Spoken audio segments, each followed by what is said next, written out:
What if I told you that there's an employee at your organization right now who is experiencing something at home that is directly impacting their work at your organization?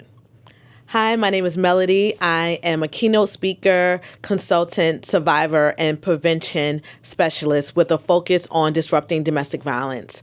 My work bridges organizations, communities, and survivors in creating meaningful change and fostering safer spaces for all. And so I wanted to take a moment to talk to you all about how having a process for domestic violence awareness can be a game changer for your organization.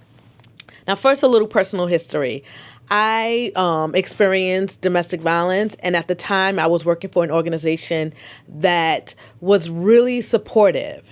And as I got out of that, thankfully, with my life, I started to investigate what this experience was like for other people.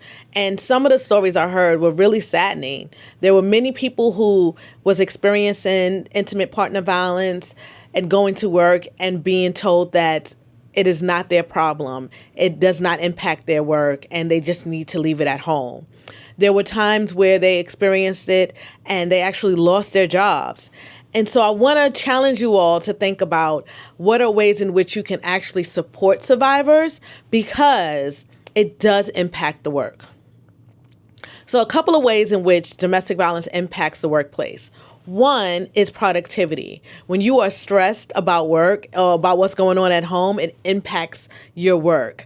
And two, absenteeism. If you are losing time or taking days off because of the abuse you're experiencing, that is also impacting the workplace.